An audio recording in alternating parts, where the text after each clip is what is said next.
Alors avant que les gens arrivent, comment allez-vous en ce début d'année? Alors vous pouvez soit écrire dans le chat, soit ouvrir votre micro, soit utiliser, vous savez, les petits symboles en bas, réagir, des petits pouces, des petits cœurs. Vous n'hésitez pas. J'espère que justement cet échange ce soir sera très interactif, que vous allez m'accompagner dans cette extinction de voix que j'ai de temps en temps. Donc n'hésitez pas en tout cas. Donc ça va très bien en espérant pareil pour toi. On est là, donc voilà, bien après une pause congé bien ressourçante, je reviens motivée. On va en parler, la motivation. Sylvie, motivée. Très bien, super bien. Ok. Alors, je vais vous partager mon écran. Bonsoir Carole, bienvenue. Alors, je vais éteindre ça pour pouvoir vous partager mon écran.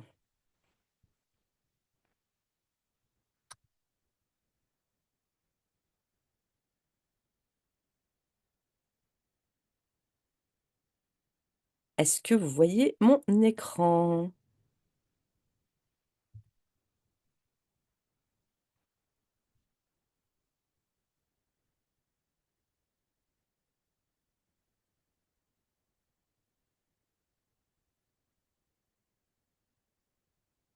Donc, Amel est à Montréal.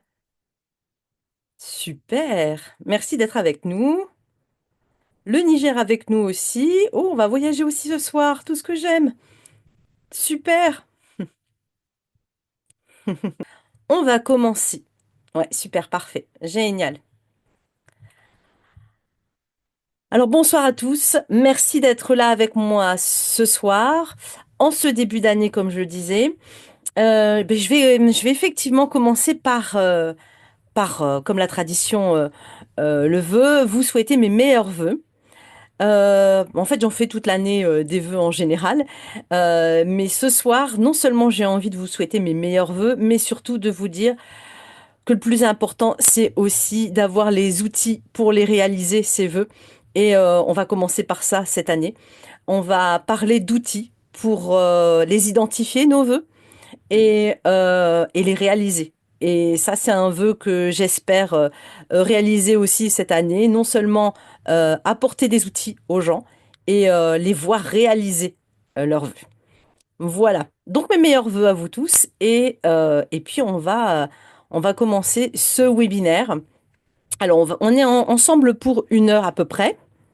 On va essayer de tenir une heure et pas trop plus. Voilà. Et le sujet de ce soir, c'est surtout une question qu'on se pose tous en début d'année, c'est comment démarrer une année en toute sérénité sans se disperser.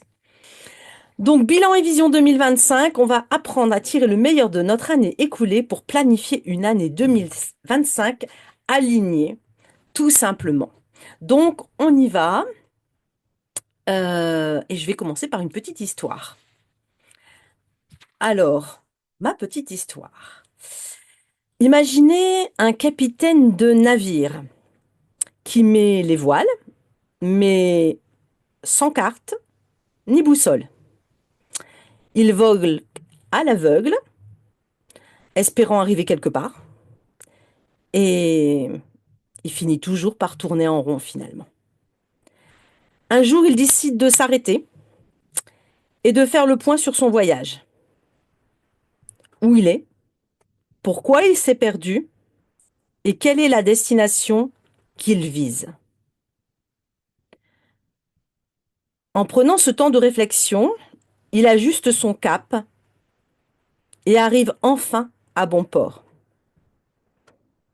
Vous l'aurez deviné, nous sommes tous comme ce capitaine chaque année en fin d'année. Si nous ne faisons pas notre bilan, nous risquons, nous aussi, de naviguer sans direction. Et chaque année, en fin d'année, on se pose les mêmes questions. Est-ce que certains d'entre vous se reconnaissent dans ce capitaine qui, au départ, ma foi, n'avait ni cap ni guide, ni destination réelle, et surtout ne réfléchissez pas à pourquoi elle n'arrivait jamais à bon port. Alors, Amel, oui. Est-ce qu'il y a des personnes qui disent aussi oui? Oui, Amel. Ok. Alors, il y a des personnes peut-être qui, chaque année, font leur bilan et savent exactement où elles vont. J'en ai effectivement vu pas mal. En fait, chaque année, ce qui arrive, c'est qu'on fait le même constat. On se dit, oh, j'ai pas eu assez de temps, ou j'ai pas tout fini, ou bah finalement, encore une fois cette année, j'ai pas réussi à mettre de l'argent de côté, ou j'ai pas pu investir. On se dit encore, ça y est, j'ai passé encore une année à stresser. J'ai finalement pas vu mes objectifs se réaliser, ou j'ai complètement visé à côté. On peut aussi se dire, mais encore une année où j'ai pas pris soin de moi, ni de ma santé, ni de mon bien-être mental, mon bien-être physique. Et parfois même, on se dit, comme cette dame, bah, j'en ai oublié les priorités, j'avais tellement de choses à faire, je ne sais même plus ce qui me restait à faire. Bien, c'est simple. On fait tous comme ce capitaine. À un moment donné, on se pose et on se dit, bon, là, il faut que ça s'arrête. Il faut que je comprenne pourquoi je n'arrive jamais à mes buts. On se met à se comparer, pourquoi lui ou elle a réussi. Il y a pas photo. Eh ben, il faut commencer un réel bilan. Alors, on va tous dire oui, oui, oui, on fait son bilan. Oui, oui. Mais le bilan, c'est celui-là en général. C'est se dire, oh non, mais j'ai pas fait, j'ai pas fait, j'ai pas fait. Ou se comparer. C'est pas ça un bilan. Un bilan, c'est ce qu'on va voir ce soir. Ça se prépare et surtout, on prend le temps pour le faire. Alors, pourquoi on fait un bilan? Ça, on le verra. Ce soir au programme, ce que je vous propose, c'est justement de faire son bilan de 2024 ensemble. Alors, on ne pourra pas faire notre bilan chacun ce soir, mais en tout cas, je vais vous donner les outils pour le faire. Ensuite, on va essayer de voir, bah oui, c'est bien, je fais mon bilan et après, comment je fais pour trouver un projet qui s'aligne avec son Ikigai. Et si vous ne connaissez pas la philosophie Ikigai, on va en parler un peu ce soir. C'est une notion d'équilibre, une philosophie japonaise. Et ensuite, on va parler de planification pour une année 2025 alignée. Pourquoi on va faire tout ça? Parce que le but, c'est de mettre le cap vers le succès. Est-ce que le programme vous plaît? Très bien. Très bien. Oui, ok. Alors, moi, j'aime bien quand j'interviens comme ça que les personnes ne prennent de quoi écrire. Pourquoi? Parce que le côté information, c'est très bien, mais passer à l'action, c'est mieux. Et du coup, en prenant déjà un stylo et en commençant à écrire ce que vous allez avoir dans le programme aujourd'hui, va vous aider grandement.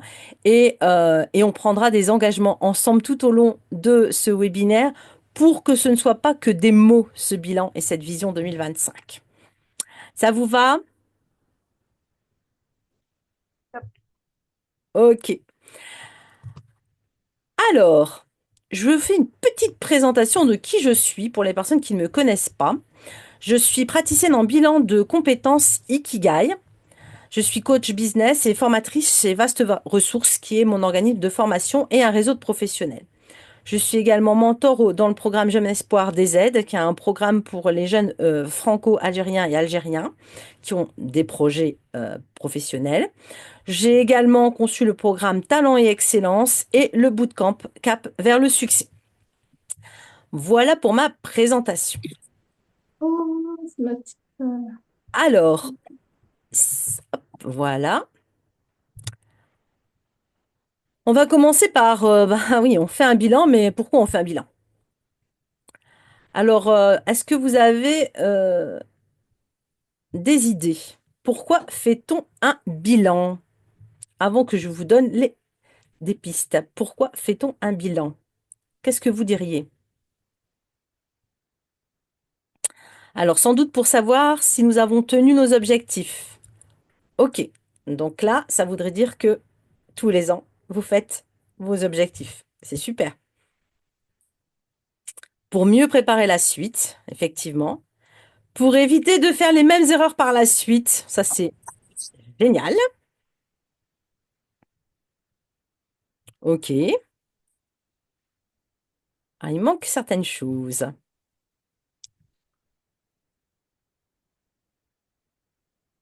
Alors, savoir ce que l'on a appris, voir ce qu'il manque, savoir-être, soft skills, objectif réalisé ou pas, programmer la suite, c'est bien complet aussi, ça, effectivement. Pour s'organiser pour l'année à venir, pour faire un état des lieux, pour avoir une situation à l'instant T et corriger les ratés, parfait. Pour énumérer ce qui a bien été fait. Ok, il y a des belles réponses, effectivement. Alors en effet, pourquoi on fait un bilan? Bah, la première chose, et ça on n'en a pas beaucoup parlé, peut-être une personne qui l'a dit là, c'est prendre conscience de vos progrès d'abord, de vos réussites. On est beaucoup dans le négatif, comme je le disais au début, on va faire la liste de tout ce qui n'a pas été. On va se comparer. On va se dire non, mais ça n'a pas été, ça. Et puis, j'ai pas fait ça, j'ai pas fait ça. Donc, on se fait beaucoup de mal finalement. Et on regarde que le négatif. Alors, je dis pas qu'il faut pas le regarder. On va le regarder. Mais il faut aussi voir le positif. Donc, c'est aussi faire le point en se disant, mais ok, il y a quand même des choses que j'ai mis en place. J'ai fait des progrès. J'ai des réussites. J'ai fait des efforts sur certaines choses. Et effectivement, sur ces domaines-là, par contre, j'ai des choses à améliorer. Donc ça, pour moi, c'est l'une des principales choses qu'il faut faire quand même dans un bilan. Ce pourquoi on fait un bilan, c'est aussi pour être dans le positif. Ensuite, bah, on fait un bilan parce que on a tout simplement envie d'aller vers un épanouissement durable, ce qu'on appelle aussi le bonheur au travail. Le but, c'est aussi de se dire, OK, je fais un bilan parce que je vais mettre en place des choses, non pas pour que ça dure qu'un petit temps, mais pour que ce soit vraiment durable, que je puisse analyser ce que j'ai fait pour pas que ça dure qu'un temps. Je vous donne un exemple. Je fais mon bilan rapide en me disant oui, oui, non, mais ouais, non, mais cette année j'ai pris trop de poids. Voilà, l'année prochaine je vais à la salle. Ok. Ouais, mais il n'y a pas vraiment un bilan à savoir pourquoi on n'a pas fait du sport, pourquoi ceci, cela. Résultat, ça va pas être durable. On va prendre la salle et on va y aller qu'une ou deux fois. Donc là, vraiment, un vrai bilan, c'est vraiment pour mettre en place des choses pour aller vers un épanouissement durable. C'est aussi pour aligner ses projets avec ses valeurs personnelles. Et oui, pour pas foncer, pour vraiment savoir ce dont on a besoin dans nos valeurs, dans notre éthique, dans voilà, pas foncer, tête baissée. Donc faire le bilan en disant ben, tout ça, ça n'a pas été parce que ça me correspondait pas. Mais si on n'a pas fait le bilan, on ne le sait pas. On va également faire un bilan tout simplement pour ajuster nos trajectoires. Et oui, pour ceux qui font des bilans tous les ans, eh ben voilà, ça nous permet de réajuster, d'ajuster et d'avancer. Alors ça c'est très important pour moi, c'est avancer avec intention. Je sais pourquoi je fais les choses. L'intention, c'est quand on se dit, OK, cette année, je vais faire ça, mais je sais pourquoi je le fais. Je le fais pas juste parce que j'ai fait un bilan vite fait en me disant, non, mais cette année, c'est fini, je mange plus de sucre, point. Voilà, on sait pourquoi acquérir une santé meilleure, voilà. Et donc, on fait un bilan pour vraiment ensuite mettre des objectifs dans lesquels on va poser une réelle intention. Tout ça, c'est pour donner finalement du sens à ce que vous allez faire et réellement vous projeter. Voilà, avoir une vision et donner du sens à chaque objectif que vous allez mettre. Voilà pourquoi on fait un bilan. Et moi, je trouve que c'est important de savoir pourquoi on fait les choses, tout simplement. Est-ce que ça va?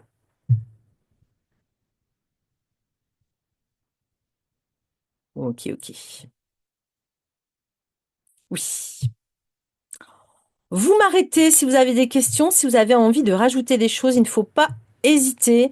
Le but, c'est que ce soit vraiment interactif et que s'il y a des choses que je dois approfondir, si je peux, je le ferai de vive voix. Ok, donc voilà pourquoi faire un bilan. Oui, ok, d'accord. Mais maintenant, je commence par quoi? Alors, moi, j'ai une petite technique que je vais vous partager. On est d'accord, 2024, 2025, et chaque année, on appelle ça un passage. On passe une étape. Eh bien, ce que je vous propose, c'est avec cet acronyme passage, de commencer par répertorier tous les domaines qui sont importants pour vous à mettre en place, à étudier, à analyser dans votre vie. Donc pour chaque domaine, on va faire une analyse. On va faire d'abord le bilan de 2024 dans chaque domaine. Le P, je reviens en arrière. Le P, c'est le côté professionnel, vos projets. Vous allez tout simplement regarder ce domaine en vous disant 2024, je fais le bilan sur ce que j'ai fait. Donc le but là, c'est de prendre une feuille, un cahier. Prenez carrément un cahier, une feuille, c'est pas suffisant. Vous pouvez prendre un classeur. Et sur ce classeur, vous allez commencer à écrire domaine professionnel projet. Je fais la liste de 2024, de tout ce qui est important, qui a été important pour moi en 2024. On va voir les questions qu'on va se poser après. Mais c'est un domaine que je dois étudier. On va faire la liste des domaines. On va faire aussi le A, le domaine de l'argent et des finances. Faire le point sur ça, c'est très important. On va faire le point sur sa santé physique et mentale. On va regarder le côté sport, activité de loisirs et repos. Qu'est-ce que j'ai fait en 2024? Vous allez voir les questions qu'on va se poser après. Là, on est vraiment dans la liste. Le A d'apprentissage. Au niveau apprentissage, qu'est-ce que j'ai appris? Qu'est-ce que je souhaitais apprendre? Qu'est-ce que je voudrais apprendre? Gestion du temps. On va s'interroger sur comment j'ai géré mon temps cette année. Et enfin, le dernier, mon entourage, ma famille, mes amis. Je fais aussi un bilan sur mes relations. Ces domaines, vous devez les identifier. Elles sont interconnectées. On va parfois avoir des objectifs communs à différents domaines. Et parfois, un domaine, si les objectifs ne sont pas étudiés, ça aura des répercussions sur un autre domaine. Eh bien oui, parce que si je ne travaille pas sur l'argent, comment je vais pouvoir avoir des activités de loisirs que j'aime, que je rêve? Si je gère mal mon temps, comment je vais pouvoir me trouver du temps pour mon apprentissage? Donc en fait, identifiez chaque domaine. Vous prenez une feuille, un classeur, vous commencez au niveau professionnel, au niveau projet. Voilà ce que j'ai fait. Argent, santé, sport, apprentissage, gestion du temps et entourage. Je pense que là, il y a tous les domaines. Si vous en trouvez d'autres, n'hésitez pas. Est-ce que ça va? Alors, ce soir, bien sûr, je ne vais pas vous demander de faire votre bilan en direct. Vous comprendrez qu'il faut prendre un temps pour ça, hein. Il faut vraiment s'arrêter et commencer tranquillement, mais il faut vous l'accorder ce temps-là. Faites-le maintenant. Il est précieux, ça prend, on a l'impression, on peut avoir l'impression que c'est beaucoup de temps, mais en fait, c'est pas pour rien. Ça va vous dégager du temps sur toute l'année et surtout, ça va vous donner de la réussite. Donc, prenez ce temps-là. Prenez le temps d'identifier chaque domaine. OK. Alors, s'il y a des questions, n'hésitez pas.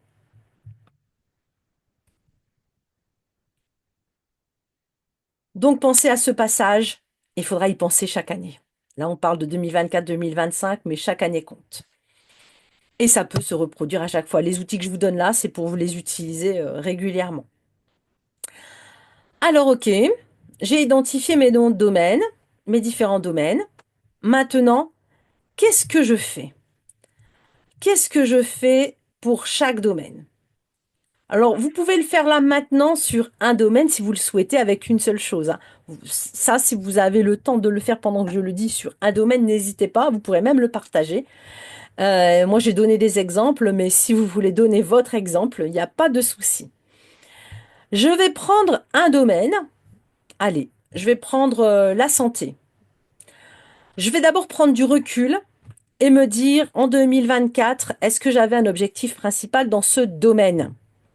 Je prends toujours du recul pour mieux avancer. Donc je démarre en me disant, OK, dans la santé, mon objectif en 2024, c'était ma santé, améliorer ma santé. OK. Qu'est-ce que j'ai réussi à faire et qui me rend fière? Alors peut-être que vous n'aviez pas d'objectif, donc du coup, ça sera pour 2025. Mais là, posez-vous les questions. Est-ce que vous aviez des objectifs? Et si vous n'aviez pas des objectifs, en quoi vous êtes fier dans ce domaine-là? Quelles sont les actions pour lesquelles vous êtes fier? Quel défi, toujours dans ce domaine, vous avez dû affronter? Quel échec vous avez rencontré? Alors, échec, c'est des expériences qui paraissent négatives, mais qui sont des expériences qui vont vous apprendre beaucoup. En tout cas, justement, quelles leçons vous en avez retirées? Et enfin, une question que je vous pose là et qui n'est pas si anodine parce qu'elle va nous servir après, on en reparlera. Aviez-vous les outils pour évaluer l'atteinte de cet objectif en milieu d'année et en fin d'année? Je vous reprends le domaine de la santé. Je suis fière d'avoir diminué dans mes réussites ma consommation de gluten. Quel défi ou échec j'ai rencontré? Eh bien, à chaque fois que j'étais invitée ou que je ne faisais pas ma liste de courses avec des produits sans gluten, je ne, je retapais dans le gluten. Donc, quelle leçon en tirer? Je sais que je dois être vigilante là-dessus et de faire ma liste chaque fois que je vais faire les courses et éviter de craquer, ou en tout cas, voilà, d'être plus vigilante. Est-ce que j'avais des outils pour évaluer l'atteinte de cet objectif au milieu d'année, en fin d'année? Bah, non. Et donc, peut-être que je vais en mettre l'année prochaine parce que c'est peut-être pour ça que je n'ai pas atteint l'objectif vraiment toute cette année où j'ai pas réussi à tenir toute l'année avec ça. Est-ce que vous avez des questions sur justement cette manière de vous poser des questions pour chaque domaine? Est-ce que quelqu'un veut partager éventuellement sur un domaine qui le concerne? Alors, faites pas les timides. Vraiment, on est entre nous. Oui, Vanessa, tu as une question. Tu peux allumer ton micro, hein. Oui, salam alaikum à tous. Salam. J'ai une question concernant les outils pour évaluer l'atteinte des objectifs. Est-ce que tu pourrais nous donner un exemple? Ah ah. Alors, on va voir que pour avoir un outil qui évalue l'atteinte des objectifs, il faut déjà que l'objectif soit bien inscrit. On parle d'objectif SMART et on en parlera tout à l'heure. Il faut qu'il y ait que ton objectif dès le départ, il était spécifique, mesurable, ambitieux, réaliste et temporel. Est-ce que tu t'étais dit, voilà, l'objectif c'est pour ma santé, je sais pas, je parle un exemple comme ça. Voilà, j'ai décidé de perdre autant de kilos cette année, donc je précise le nombre de kilos et je sais que je vais évaluer tous les 2 mois ma perte de poids. J'ai donné un exemple bateau, mais là c'est précis. On sait combien, on sait quand on va évaluer. Voilà, là l'outil, c'est l'évaluation. C'est-à-dire que comme l'objectif est bien posé, et c'est ça qu'on va apprendre tout à l'heure, c'est comment poser des objectifs qui soient évaluables. Parce que si je dis je veux perdre du poids, comment je vais l'évaluer? Oui, la balance, mais j'ai pas dit combien, comment, quand est-ce que j'évalue. C'est flou. C'est comme pour l'argent. Oui, alors mon objectif en 2024, c'est d'économiser. OK? Combien? Comment? Quand est-ce que tu vas évaluer que tu es en train de mettre de l'argent de côté? Donc ça, c'est les outils. Les outils, c'est l'évaluation, c'est prendre le temps d'évaluer un objectif qui a été posé correctement, avec une date butoir d'évaluation, des outils de comparaison. L'année dernière, j'ai pas réussi à cette date-là, mais cette année, ok. Ou le contraire, le pourquoi. Pourquoi j'ai pas réussi? Comment j'évalue ça? Et ensuite, j'essaie de mettre en place des choses. Et là, je peux pas tout expliquer ce soir, mais dans chaque domaine, il y a des spécialistes qui peuvent vous aider à aller jusqu'au bout de vos objectifs. Je pense à l'argent. Nous avons un spécialiste avec nous qui est Mama Numeru, qui a tout un programme sur l'argent. Ben voilà, il nous accompagne avec des outils pour justement placer des objectifs et évaluer la réussite ou pas. Et voilà, mettre en place des choses. Voilà. Mais si l'objectif de départ n'est pas correct et mais pas correctement placé, ça va être compliqué. Pour la santé, c'est pareil. On a des spécialistes de la santé ici, ils vont pas dire le contraire. Quand ils accompagnent, c'est du coaching aussi. Eh ben, la première des choses, c'est de poser un objectif.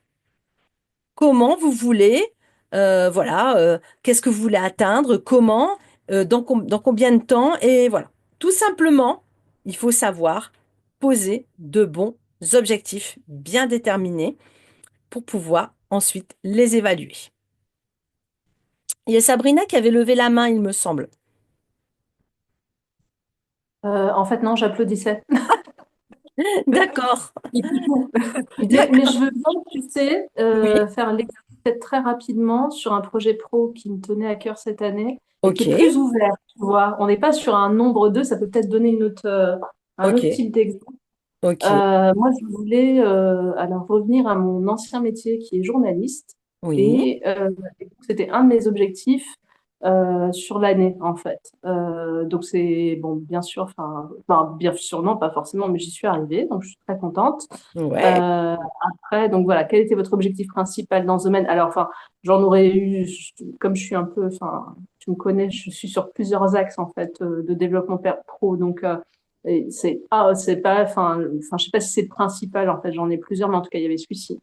mhm, Ensuite, quelle réussite vous rendre fier? Bah, simplement d'y être arrivé, tout mhm, simplement, parce que effectivement, il y aura eu des défis. Et donc là, ça m'amène à la troisième question. Sur les défis et les échecs, moi, je visais un média et j'ai dû pivoter. Et le média que j'ai choisi, en fait, que je visais, ça a été un peu laborieux. Ça m'a fait perdre beaucoup de temps. Je pensais qu'en septembre, en fait, je serais prise, et même avant. Et en fait, mes contacts n'ont pas été, enfin, ils étaient bien là, mais c'était un peu trop flou. Tu vois, enfin, on me baladait un petit peu. En tout cas, on m'a fait beaucoup attendre et du coup, j'ai perdu du temps là-dessus. Donc ça a été un gros défi, et même ok. un échec, mais un échec sur lequel j'ai 6 mois que j'ai pivoté parce que je suis repartie vers un autre média qui me tient Mhm, beaucoup à cœur, celui dans lequel j'ai été formée en fait, et qui du coup est celui dans lequel je suis. Donc j'arrive on va dire en novembre à l'atteinte de mon objectif, ce qui est quand même plutôt satisfaisant, sachant le contexte et sachant que les choses peuvent prendre beaucoup de temps dans le contexte où je suis. ok. Donc voilà, enfin, quelle leçon en avez-vous tiré? Bah, qu'il faut. Alors moi, je donne longtemps le bénéfice du doute, donc je suis restée longtemps derrière une première piste, Mhm, mais je suis quand même contente de moi. C'est-à-dire que les leçons à tirer, c'est que j'ai bien fait de pivoter et qu'il faut vraiment pas hésiter à pivoter. mhm. Quand en fait il se passe quelque chose, parle souvent de résilience ou de rebondir. Le fait de pivoter, c'est-à-dire juste tourner un petit peu, choisir un autre angle et aller de l'avant. Voilà, faut pas oublier que quand une porte se ferme, il y en a peut-être plein d'autres qui s'ouvrent. Tout à Alors fait. après, pour les outils, voilà, pour évaluer l'atteinte de cet objectif, là, c'était simplement un oui-non. Et donc, clairement, bah, je suis très Mhm. contente. Et puis après, là, maintenant, c'est plutôt dans l'opérationnel que ça se passe. Donc, voilà. Super. Est-ce que tu avais, dès le départ, est-ce que tu t'étais donné, je sais pas moi, un an pour y arriver à retrouver ton métier ou 6 mois? Honnêtement, j'espérais moins. Je Ouais. pense que après, je m'étais pas forcément donné pour le coup là sur le côté smart. Il y avait peut-être pas l'objectif de temps, mais d'autant que s'il y a aussi en jeu une expatriation qui est Oui. toujours en et avec l'idée que je ne savais pas où j'atterrissais. Donc moi, je me suis donné plutôt, enfin, je me suis donné du lest là-dessus. Et donc Mhm, enfin, tu sais, enfin, moi, j'ai tendance à être très exigeante envers moi-même, et ça, c'est très important aussi que de temps en temps, je me sois un mhm. peu gentille avec moi. Et donc là-dessus, en fait, C'est ça. voilà, vu le terrain, je me suis pas forcément, enfin, j'espérais plus tôt, Mhm, mais je suis assez contente d'y être arrivée à la fin. Ça, c'est mhm. sûr. Ouais. Et ça, c'est très intéressant, c'est que faut être bienveillant. C'est-à-dire que on pose pas des objectifs avec des évaluations pour se faire mal. On pose des outils d'évaluation pour réajuster et voir bah, pourquoi ça fonctionne pas et éventuellement, comme là, pivoter sur autre chose. Mais à un moment donné, il faut faire le constat. Il faut prendre le temps d'évaluer pourquoi ça fonctionne pas. Donc, quand on pose des objectifs SMART, ça nous permet à un moment et avec une date précise où on va s'évaluer avant l'atteinte finale, c'est de se dire, OK, là, je suis à mi-parcours. Bon, ça avance toujours pas. Qu'est-ce que je fais? Est-ce que je revois pas le truc? Est-ce que j'essaye pas autre chose? Est-ce que j'ouvre pas une porte? Mais toujours avec bienveillance, parce qu'on maîtrise pas tout, effectivement. Mais voilà, on avance. Il y a de l'action quand même. C'est pour ça que j'ai commencé par se dire, regardez quand même tout ce qui est positif dans ce que vous avez fait dans votre année, avant de parler d'autre chose, avant d'aller dans le négatif ou ce qui n'a pas été. Voilà, j'ai réussi à tenir bon dans mes objectifs, même si c'était compliqué. J'ai mis en place ceci, j'ai été toqué aux portes. Et voilà, le résultat, c'est que là, tu vas vers ton ancien métier et je suis très contente pour toi. Ouais, puis du coup, je vais vers le cœur de moi-même, donc c'est encore Voilà, plus. Enfin, super. même quand je le dis ancien métier, là, on est ouais, sur le retour à soi, donc c'est Mm, voilà. mm. Bref, je prends pas plus de temps. Merci beaucoup. Merci Sabrina. Donc ok, prendre du recul pour mieux avancer. Donc je vous invite vraiment à le faire là de manière complète sur chaque domaine du passage.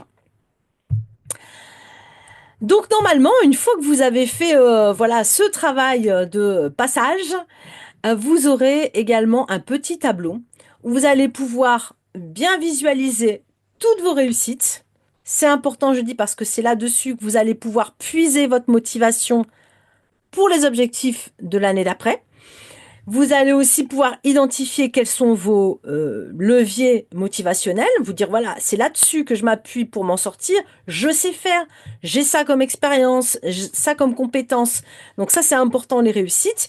Et en face, vous connaissez déjà les défis auxquels vous avez été confrontés, qui risquent de se reproduire si vous n'avez pas trouvé de solution, si vous n'avez pas mis en place justement des outils pour les éviter et donc ou les diminuer en tout cas.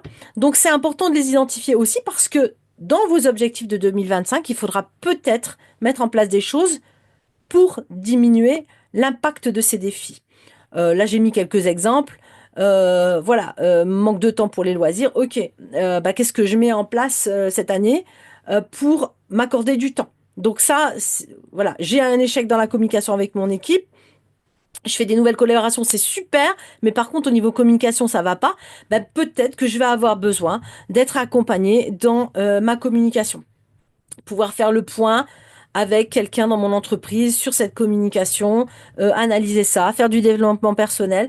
Voilà, c'est peut-être ça qu'il faudra mettre en place si vous avez l'objectif de faire mieux cette année. Donc ça, c'est important. Donc bilan, passage de chaque domaine. Ensuite, vous voyez bien vos réussites, vos défis. Tout ça, écrivez-le, que ça soit pas juste dans votre tête. Parce qu'on est humain, on oublie et on a besoin d'écrire les choses et de les relire pour vraiment travailler dessus.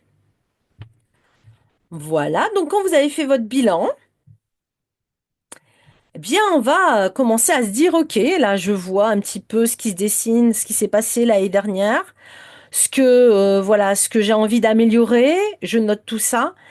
Maintenant, je vais essayer d'identifier des projets, mais surtout de les aligner avec mon ikigai. Mais qu'est-ce que c'est que l'ikigai? Alors, c'est plus qu'une mission de vie. L'ikigai, c'est une philosophie japonaise, voilà, qui a été étudiée par des journalistes qui ont été sur une île qui s'appelle l'île de Okinawa, où il y avait beaucoup de centenaires. Et sur cette île, ils ont étudié pourquoi il y avait beaucoup de centenaires et se sont rendus compte que ça tenait à leur équilibre de vie, à un équilibre qu'ils ont établi chacun entre leur activité professionnelle, leur activité spirituelle, personnelle, leur santé, leur travail.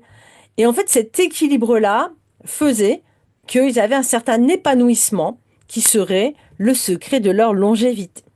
Alors de là, on en a tiré un diagramme qui s'appelle l'ikigai et qui permet de justement rechercher son équilibre pour être épanoui.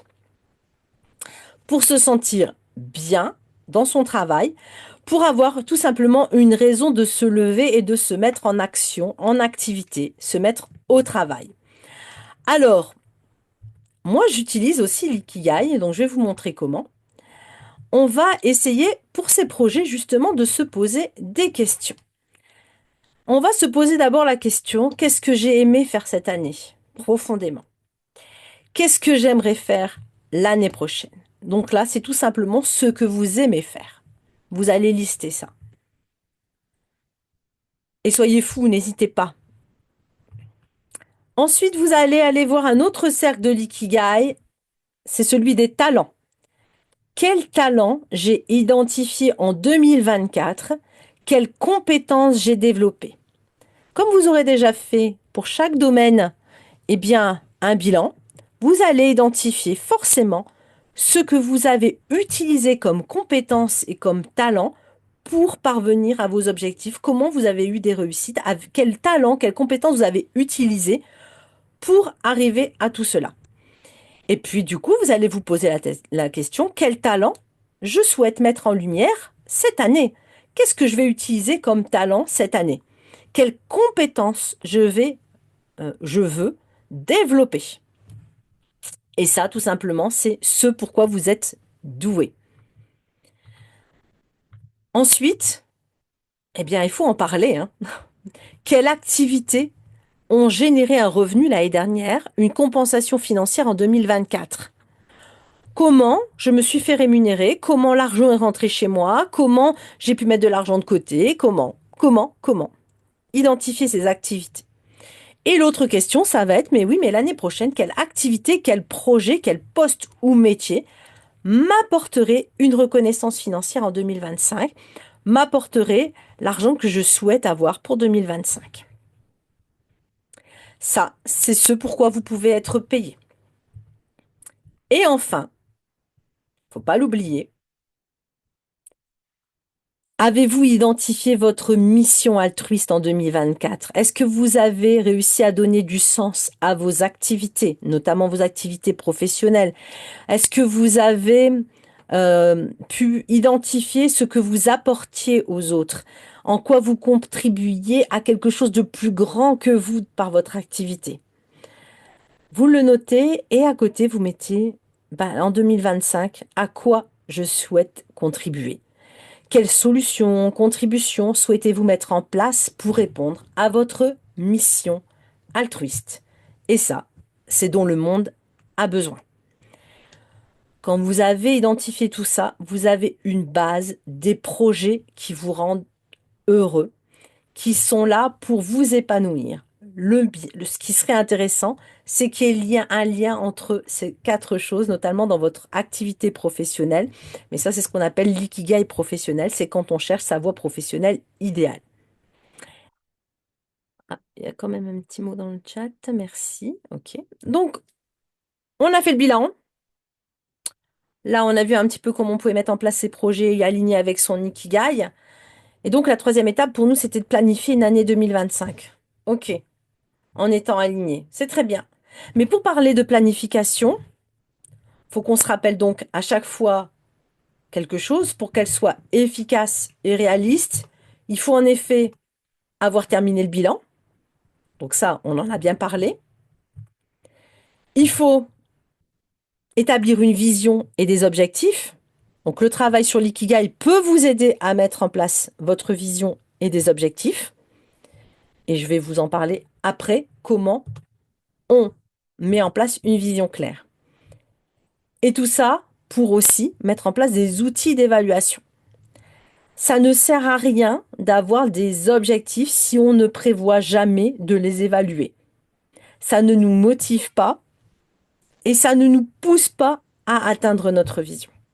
Donc là, on a vu le bilan. Maintenant, ce que je vous propose, c'est de comprendre comment on écrit une vision. Alors, j'aime bien dire que la vision doit être claire parce que des fois, on lance des visions comme ça. J'aimerais bien voyager et c'est tout, ça s'arrête là. On ne sait pas quand, on ne sait pas où, on ne sait pas avec qui. Voilà, c'est pas clair. Le but, c'est vraiment d'avoir une vision très claire et qui englobe. Alors, quand on dit une vision claire, bien sûr, dans cette vision, il peut y avoir plusieurs choses, plusieurs domaines. D'accord? Donc, commencez par vous poser la question, mais où voulez-vous être dans un an et dans 5 ans? Alors, je fais exprès de dire dans un an parce qu'on fera un bilan dans un an, mais commencez aussi une vision pour dans 5 ans, plus loin, ou 3 ans. Mais soyez large aussi, dans un an et dans 5 ans.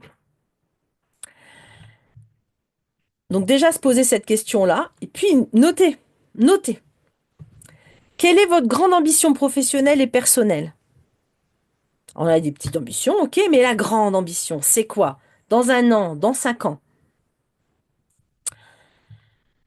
Ensuite, c'est ce qu'on va voir ensuite comme outil, c'est les objectifs SMART. C'est important que ce soit SMART. Pourquoi? Pour pouvoir vraiment avoir une réelle envie de les atteindre. Et que ce soit pas juste du rêve. Il faut poser les mots correctement. Les objectifs doivent être spécifiques, mesurables, atteignables, ambitieux, réalistes et temporels. On verra après ce que ça veut dire exactement. Et pourquoi on doit mettre une vision claire aussi?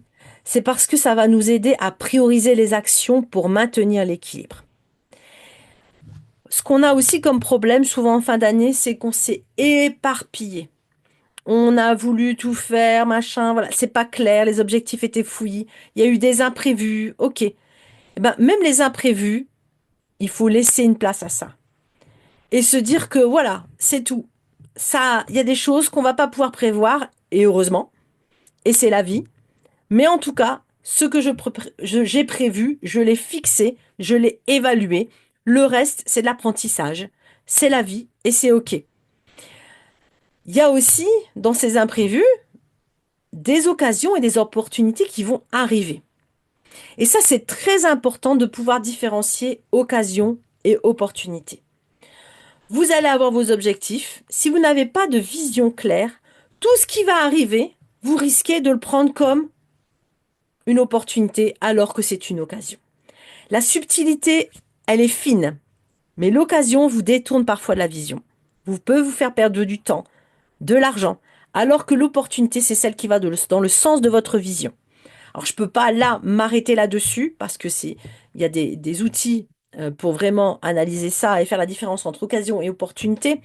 Mais si vous n'avez pas de vision claire, si c'est pas précis, quantifié, tracé, évaluable, le problème, c'est que vous allez prendre tout ce qui va arriver et peut-être vous perdre. Alors, je vous dis pas qu'il faut pas ouvrir des portes, accepter l'inattendu, faire preuve de sérendipité. Non, je vous dis pas ça. Mais analyser à chaque fois qu'il y a quelque chose qui vous vient, si elle va toujours dans votre vision, pour éviter justement de perdre votre temps, votre argent, votre énergie et plein d'autres choses. Donc, il faut vraiment être précis là-dessus.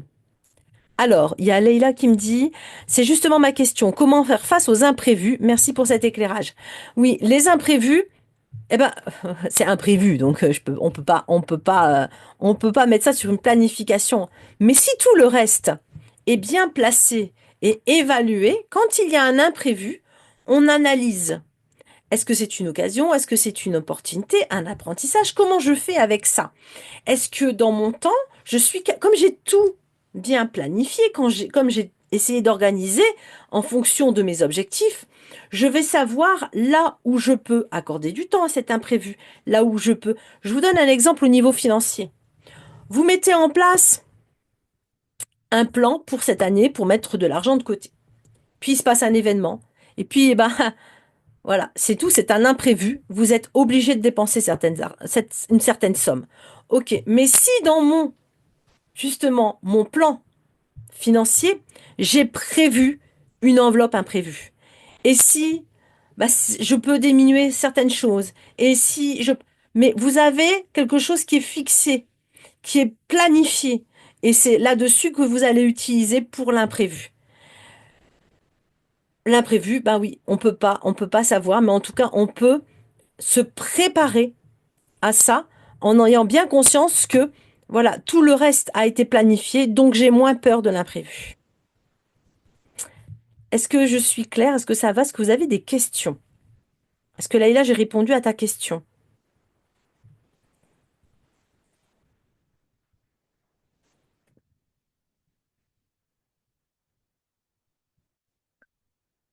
Oui, merci Audrey. Ok. Alors, on va continuer. J'ai une petite astuce également. Alors, surtout pour les personnes qui sont visuelles, mais voilà. Mais ça peut correspondre à beaucoup de monde. J'ai une petite astuce, c'est de réaliser un tableau de vision pour garder vos objectifs visibles. Alors, un tableau de vision, il y a certaines personnes qui le font de manière très artistique. Donc, ils vont mettre tous leurs objectifs en photo, en mots, sur un grand tableau. Donc, elles l'ont toujours en face d'elles. Donc, ça leur rappelle leur vision.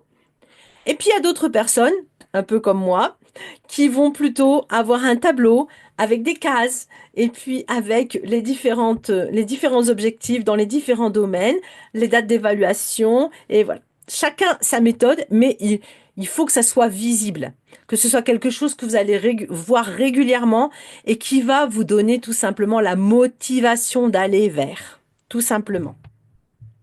Alors, le fameux vision board, oui, Sabrina. Et ce qui est rigolo, c'est qu'on peut le faire. Alors, il y a des gens à qui ça parle pas du tout, hein. Voilà, ils sont plus dans le tableau avec les flèches. Moi, je suis très carte conceptuelle, par exemple. Moi, je préfère une grande carte conceptuelle avec tout des flèches partout et des mots. Ça me parle beaucoup plus. Mais c'est chacun. C'est à vous de voir tous les outils. De toute façon, il faut les adapter à votre personnalité et à votre fonctionnement. Donc, faites, testez, testez. Si le vision artistique vous fonctionne pour vous, c'est très bien. Bah sinon, faites comme moi, une petite carte conceptuelle. Voilà, chacun son truc. Le but, c'est vraiment de ne pas perdre de vue ses objectifs. Ça motive et on perd pas le cap. Et pareil, on essaye de faire la différence entre occasion et opportunité. Voilà, et ça rassure. On a besoin de sécurité aussi et de se sentir, on sait où on va. Sinon, on est moins perdu. Donc, si c'est OK pour vous, on continue. Alors, excédent l'idée de tableau. OK. Alors, ben, on va reparler des tâches SMART. Vous avez compris, j'ai parlé d'outils d'évaluation et on m'a posé la question, mais quels outils d'évaluation? Bien, en réalité, l'évaluation, c'est prendre le temps d'analyser ce que vous avez fait et de voir si on est, si on est dans les temps, si on est dans nos objectifs SMART, s'ils sont posés correctement, vous allez pouvoir évaluer. S'ils ne sont pas posés, ça va être compliqué d'évaluer. Alors, qu'est-ce qu'une tâche SMART? Donc, vous allez avoir votre vision, vos visions, dans le sens où vous pouvez mettre plein de choses. Voilà, vous la posez et vous vous dites, voilà, pour arriver à cette vision, j'ai plusieurs objectifs. Par exemple, vision, cette année, je veux avoir une meilleure santé. Alors, on met un truc, je sais pas moi, un dessin de quelqu'un en super santé. Ça, c'est ma vision pour cette année. En un an, je dois me sentir, alors c'est difficile de quantifier, mais on va mettre un objectif 1, qui est un objectif SMART. L'objectif 1, ça va être, je veux arrêter le gluten.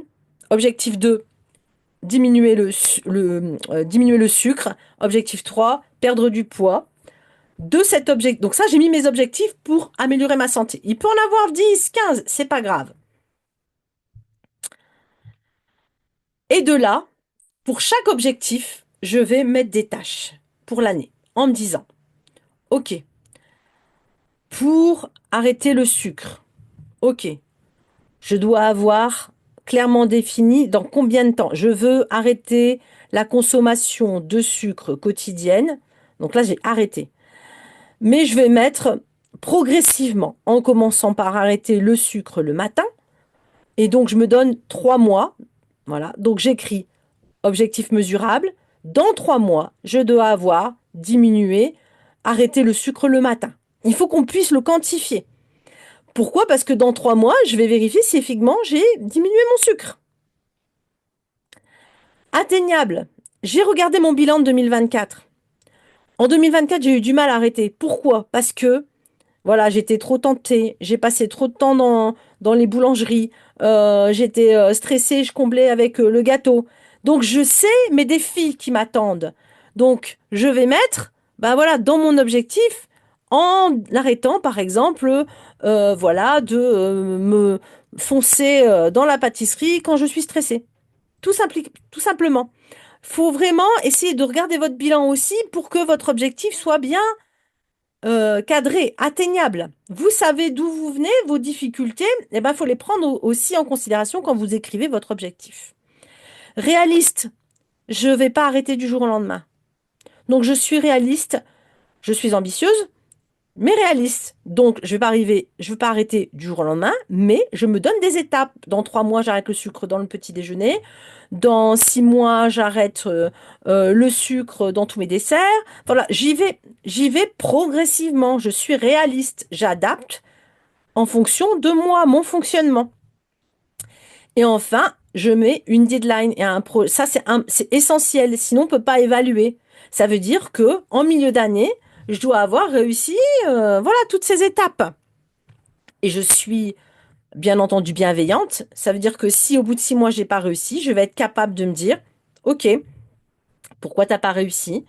Qu'est-ce que tu peux mettre en place pour aller mieux? Est-ce qu'il ne faudrait pas te faire accompagner par quelqu'un qui va t'aider, une naturopathe par exemple? Donc le but, c'est aussi d'avoir un soutien si on en a besoin. Donc vraiment, les objectifs SMART, on est dans la réalité. Est-ce que ça vous va?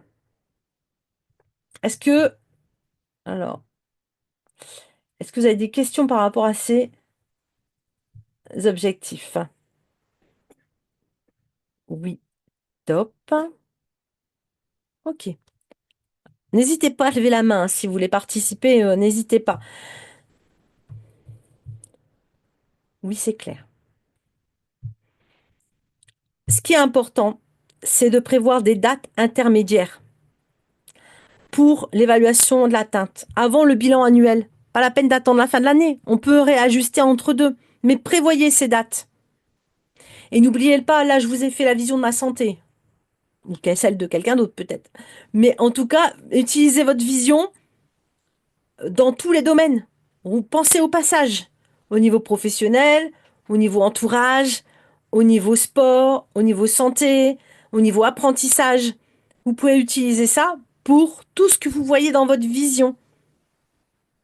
Tout simplement. Donc, entre deux, prévoyez des évaluations intermédiaires avant la fin du bilan. Est-ce que ça va? Je vous ai pas perdu. Ok. Ok. Super. Alors tout ça, pourquoi? Tout ça, on a fait tout ça, le bilan, l'évaluation, essayer de mettre en place des choses. Pourquoi? Tout simplement parce que notre but, c'est de mettre le cap vers le succès en 2025. Notre objectif, c'est d'aller vers ce succès. Le succès, c'est un grand mot et j'ai fait un article ce matin sur les réseaux par rapport à ça, sur la définition du succès. On est bien d'accord qu'on a tous sa définition du succès.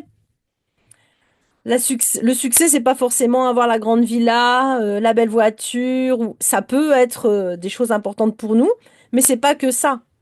Donc, le succès, c'est peut-être d'avoir une meilleure santé. Le succès, c'est de pouvoir économiser, de se faire un bon voyage. Ça peut être d'avoir certains diplômes, de réussir. Le succès, c'est propre à chacun. C'est à vous de le définir.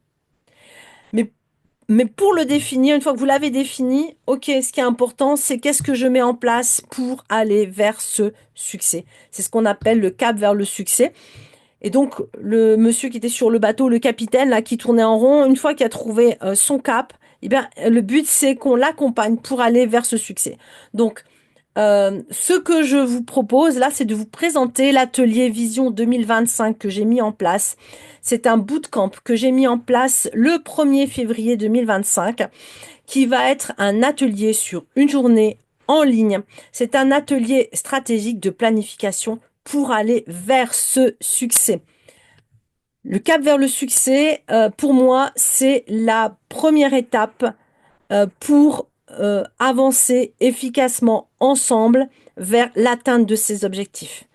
Donc, moi, ce que j'ai mis en place, alors c'est quelque chose que j'ai déjà mis en place l'année dernière en présentiel et qui a eu beaucoup de succès puisque les personnes qui sont dedans à 90%, un peu plus même, ont mis en place leur projet entrepreneurial notamment et ont mis en place des choses. Donc, cette année, j'ai voulu recommencer l'expérience, mais cette fois-ci en distanciel, parce que vous l'avez remarqué, nous sommes plusieurs personnes à venir de différents horizons, et donc faire en présentiel dans une seule région de France, ça me paraît limité, et mon objectif à moi, mon Ikigai, et mon objectif 2025, c'est de mettre voilà, la possibilité des outils à la portée de gens qui viennent du monde entier, si possible, mais en tout cas qui se soient ouverts, peu importe notre localisation géographique.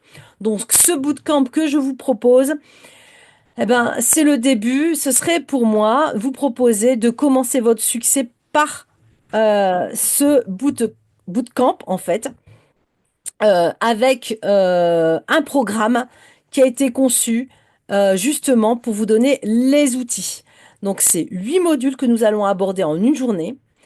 C'est en visio et ce sera personnalisé dans le sens où je vais vous envoyer pour les personnes qui souhaiteront suivre le programme, qui vont avoir un formulaire à remplir pour que je personnalise ce programme à leurs attentes et à leurs besoins.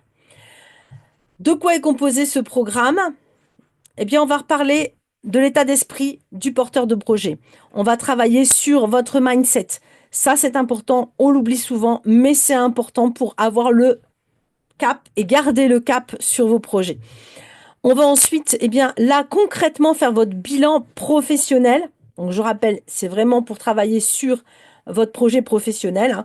Ce qu'on a parlé avant, le bilan, on utilisait dans tous les domaines. Là, on parle vraiment de votre projet professionnel et je vous accompagne pendant ce bootcamp également à parler de votre bilan, à l'analyser justement pour parler de la définition de votre vision au niveau professionnel. On travaille ça ensemble pendant ce bootcamp. On va définir précisément les objectifs SMART. Si vous les avez déjà posés, on va les revoir ensemble et voir s'ils sont vraiment SMART et quels outils j'ai mis en place.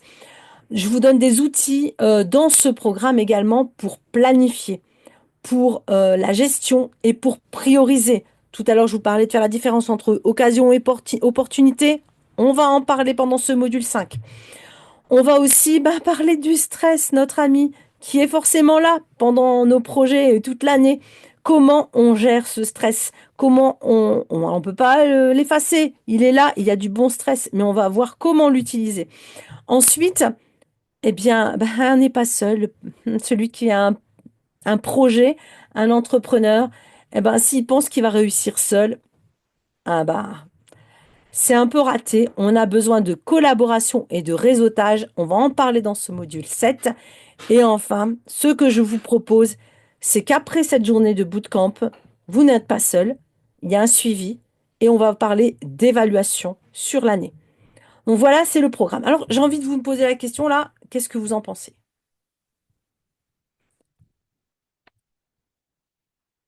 Est-ce que c'est un programme qui vous paraît intéressant, utile, qui pourrait vous correspondre?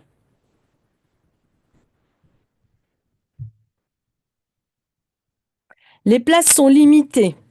Oui, oui, parce que on va aussi constituer un groupe. On va travailler si c'est un trop grand groupe, c'est un peu difficile. Donc le but, c'est que on travaille déjà en groupe assez limité pour que ce soit plus efficace. À combien les places sont limitées à combien? Alors, j'ai deux possibilités. Parce qu'il y a déjà des personnes qui ont commencé à s'inscrire via CPF, je vous expliquerai après. Donc, ce qu'on peut faire, c'est ne pas limiter, voilà, avoir un groupe d'une vingtaine de personnes pour le programme et faire des sous-groupes pour les travaux pratiques. Mais ça, on en reparlera. Un programme très intéressant pour la MIA.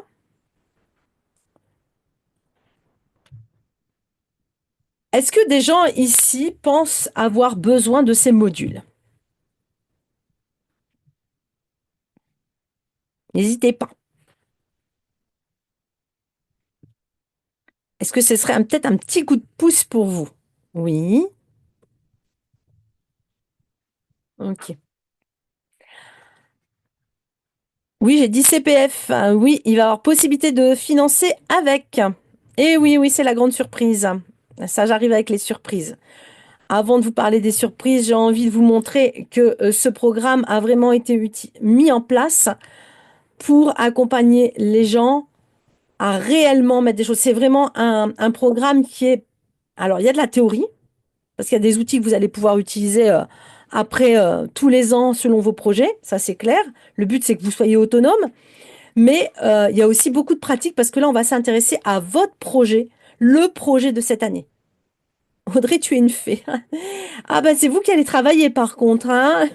J'ai pas de baguette magique, mais par contre, j'ai des outils qui peuvent vous accompagner. Donc ça, oui, ma baguette magique, c'est les outils, on va dire ça. Mais c'est pas si magique que ça parce qu'en réalité, ce sont à chaque fois des outils qui ont été testés et approuvés. Et comme je vous ai dit, il y a des gens qui sont parmi nous ce soir qui ont assisté l'année dernière à ce bootcamp en présentiel. Bah, n'hésitez pas, hein, les personnes qui sont là, j'ai vu au moins une personne qui était là tout à l'heure et qui a assisté. Si vous voulez témoigner sur ce que ça vous a apporté. Et encore l'année dernière, c'était en présentiel, c'était la première fois qu'on le faisait. Et voilà, donc depuis, il y a eu beaucoup de choses qui ont été aussi proposées, ajoutées. Et là, comme on est en distanciel, voilà, j'ai d'autres outils à vous proposer. Alors, je crois que c'était Vanessa qui était avec nous l'année dernière. Si tu es encore là, Vanessa, n'hésite pas à nous dire ce que tu en avais pensé. Alors on parle de CEP, on passe déjà au cadeau. Moi, j'ai envie de savoir vraiment. Alors, ce programme, il est aussi bien possible pour des gens qui sont en France ou à l'étranger. Donc ça, n'hésitez pas, hein, on peut en rediscuter. Il n'y a pas y a pas de problème puisque c'est en visio. Tout est possible. Allez, on parle des solutions. Donc, je vous ai dit, c'est un bootcamp théorique et pratique. Pourquoi pratique? Parce que vous allez repartir avec un vrai plan d'action. Le but, c'est pas qu'on vous expose des outils. Voilà, on va personnaliser ces outils et les adapter vraiment à votre projet. Vous aurez bien sûr un e-book, 3 formations qui vont vous être données en distanciel en plus de ce bootcamp qui sont des formations qui sont faites pour votre projet.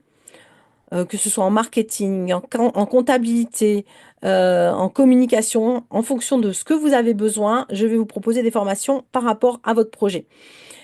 Il y a un appel bilan qui sera fait à la fin avec moi pour justement voir, voilà, si votre plan d'action se met en place.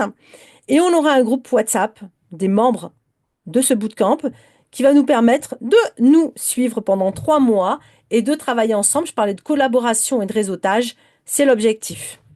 Donc, Leïla me dit, donc, si j'ai bien compris, il y a un bootcamp et un après. Ah oui. Alors, l'accompagnement dure combien de temps? Alors, l'accompagnement, il y a 3 mois de WhatsApp. C'est-à-dire qu'on est en groupe pendant... C'est pas un accompagnement individuel. C'est un accompagnement de groupe. Mais je réponds dans le groupe, je suis là forcément. Et donc, il y a un accompagnement pendant 3 mois. Puis, on fixe ensemble, selon votre plan d'action, un appel pour faire le point au moment du plan, voilà, du bilan de plan d'action. Donc ça, on l'établira ensemble en fonction de votre projet, bien sûr. Voilà. Donc ça, c'est pas mal de cadeaux, mais j'ai pas fini dans les cadeaux. Je vous dis, c'est le début de l'année. On fait des cadeaux dès le début de l'année. Mon cadeau, c'est aussi de vous proposer aux 5 premiers inscrits.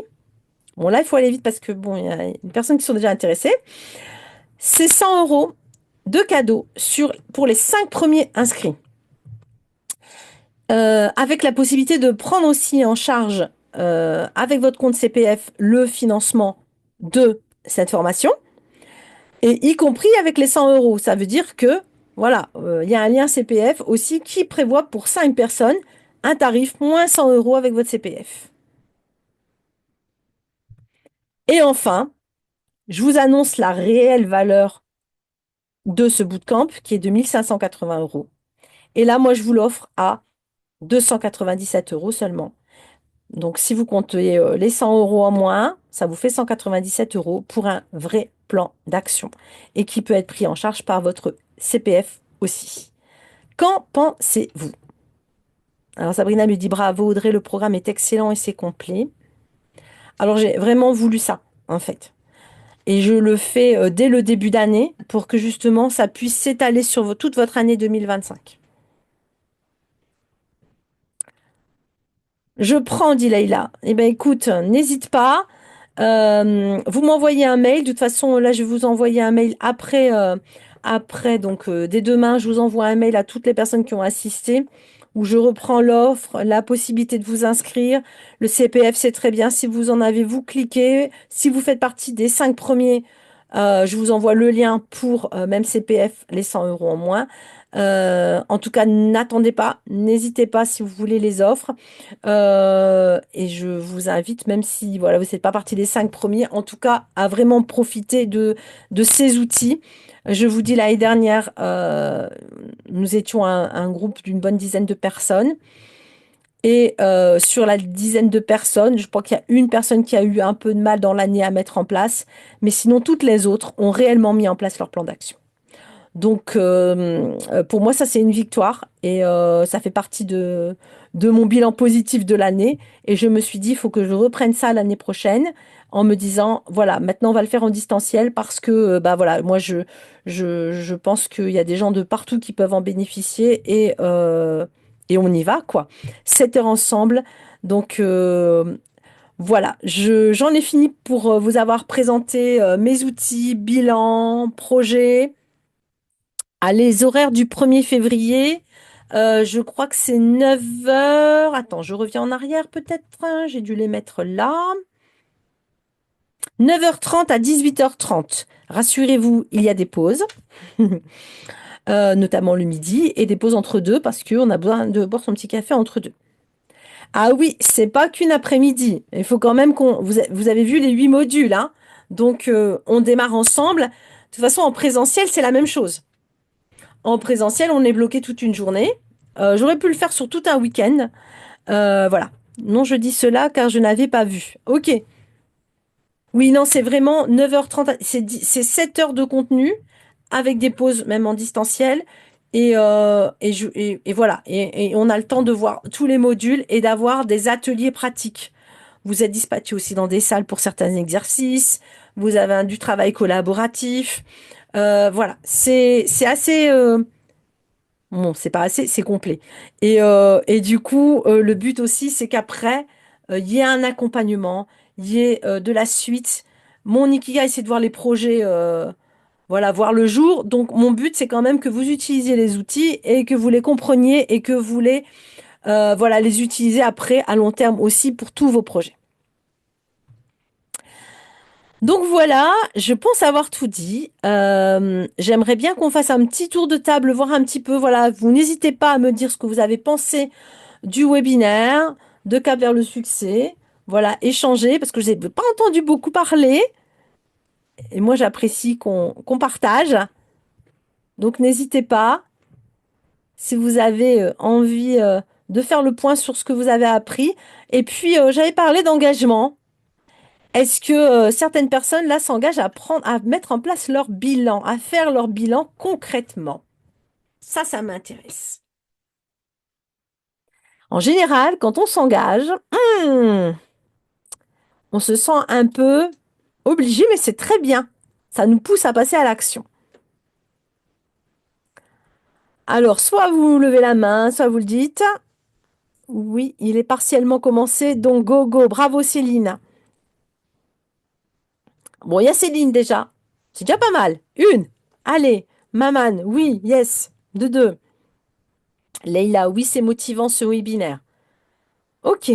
D'ailleurs, les personnes qui l'auront fait, justement, ça sera intéressant et et qui passeront, qui viendront au bootcamp, ça sera intéressant de le ramener également.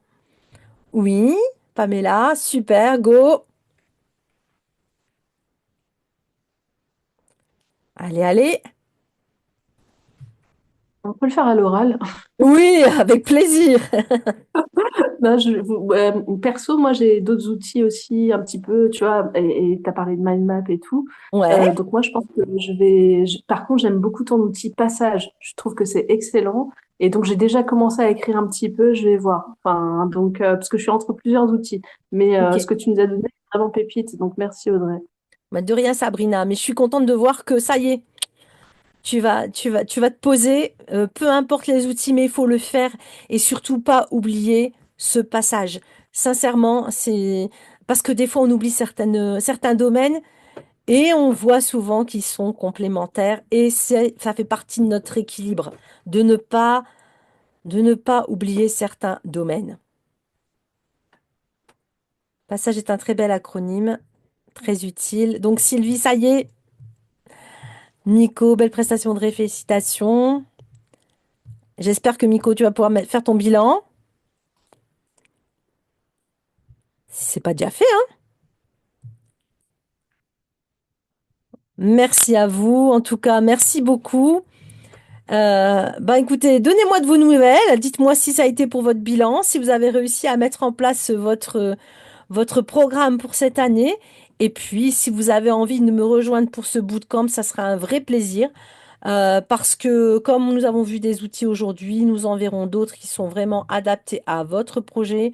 Ça, c'est un engagement que moi, je prends envers vous, c'est de ne pas vous abandonner et d'être dans le concret le plus possible pour cette année. Ok, merci à vous. Et oui, alors est-ce que tu envoies le support présenté? En fait, je vais pas, je vais sûrement vous envoyer le replay. Voilà. Merci à vous. Merci pour votre participation. Et puis, je vous renouvelle tous mes vœux de réussite pour cette année. Beaucoup de succès et un super bilan qui vous sera utile. Merci beaucoup et une très bonne soirée à tous. Et puis, cap vers le succès maintenant. On y va. Bon courage à vous. À très vite.